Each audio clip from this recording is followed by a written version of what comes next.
En 1591, les armées marocaines traversent le Sahara avec des arquebuses et des canons. Face à elles se dresse l'empire Songhai, le dernier géant de l'Afrique de l'Ouest médiévale. Pendant des siècles, Songhai avait contrôlé Tombouctou, Gao, Djenné, les routes de l'or, les caravanes du Sahara. Mais cette fois, le monde change. À Tondibi, les armes à feu écrasent les armées du Sahel.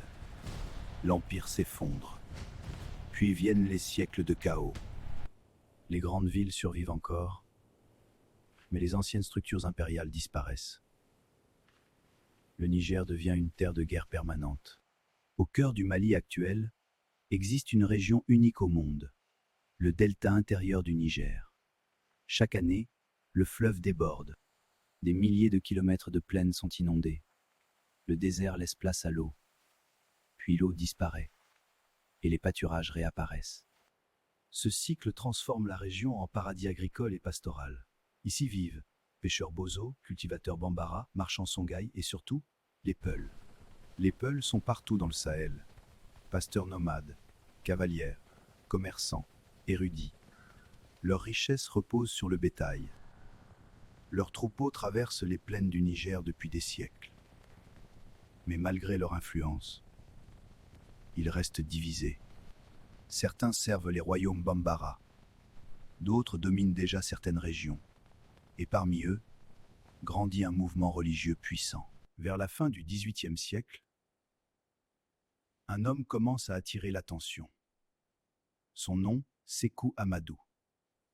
C'est un érudit musulman peul, un enseignant, un prédicateur, mais surtout, un réformateur. Il critique les élites bambara, les aristocraties peuls corrompues et les pratiques religieuses qu'il considère impures. Ses sermons attirent des foules immenses. Le Sahel tout entier est alors en pleine transformation religieuse. Des conflits éclatent, au Fouta Toro, au Fouta Djallon, à Sokoto. Des États islamiques apparaissent partout. Les réformateurs veulent renverser les anciens royaumes. Le Massina devient alors le prochain champ de bataille. En 1818, Sékou Amadou passe à l'action. Il rassemble cavaliers peuls, étudiants religieux, guerriers du Delta, aristocrates alliés. Le djihad du Massina commence. Face à lui, l'empire bambara de Ségou, l'un des royaumes les plus puissants du Sahel. La bataille décisive se déroule à Noukouma. Le choc est brutal. Les cavaliers peuls chargent dans la poussière rouge du Sahel. Les armées bambara résistent violemment. Puis soudain, les lignes s'effondrent. Le Massina remporte une victoire totale. Après sa victoire, Sékou Amadou fonde une nouvelle capitale, Hamdalaï, louange à Allah. Cette ville n'est pas simplement une capitale, c'est une cité idéologique. Une ville construite pour devenir le centre spirituel, administratif, militaire du nouvel empire. Sékou Amadou proclame la création du califat du Massina, un État théocratique gouverné par la loi islamique, des érudits religieux, des juges, des gouverneurs provinciaux. Le pouvoir religieux devient le cœur même de l'empire. Le système politique du Massina porte un nom, la Dina. C'est une organisation extrêmement complexe. Le gouvernement contrôle les pâturages, les migrations saisonnières, les taxes, les marchés, la justice, les terres agricoles. Même les routes empruntées par les troupeaux sont réglementées. Dans le Massina, le bétail est une richesse sacrée. Des millions de têtes traversent les plaines du Niger. Le commerce du bétail transforme l'empire en puissance économique majeure. Le delta devient le cœur pastoral du Sahel. Le Massina contrôle désormais Djenné, la grande ville de terre, centre commercial historique du Niger. Mais Sékou Amadou juge certaines pratiques religieuses locales trop éloignées de l'islam strict qu'il veut imposer.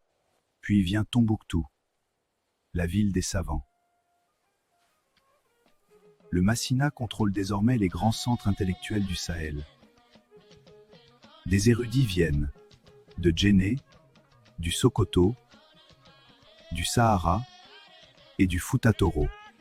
L'empire devient aussi une grande puissance architecturale. Des mosquées apparaissent dans tout le delta du Niger. Construites en banco, elles reprennent les grandes traditions soudano-sahéliennes, Contreforts massifs, torrents de bois, façades sculptées. En 1845, Sékou Amadou meurt. Et immédiatement, les tensions réapparaissent. Les rivalités politiques se multiplient. Certaines provinces deviennent plus indépendantes. Le pouvoir central commence à faiblir. À l'ouest, une nouvelle puissance émerge. L'empire tout couleur d'El Hadj Omar Tall. Comme Sékou Amadou avant lui, Omar Tall mène lui aussi un djihad. Mais cette fois, le Massina devient sa cible. En 1862, les armées tout couleur attaquent Hamdalaï. La bataille finale commence. Les murailles résistent, puis la capitale tombe. Hamdalaï est détruite. Le califat du Massina disparaît après seulement 44 ans d'existence. Le Massina n'a existé que quelques décennies, mais son impact fut immense. Il transforma l'organisation politique du Sahel, les routes pastorales, les villes du Niger, les traditions religieuses et l'architecture du delta. Aujourd'hui encore, dans les plaines du Niger, dans les mosquées de terre, dans les traditions peules, survit encore la mémoire du califat du Massina.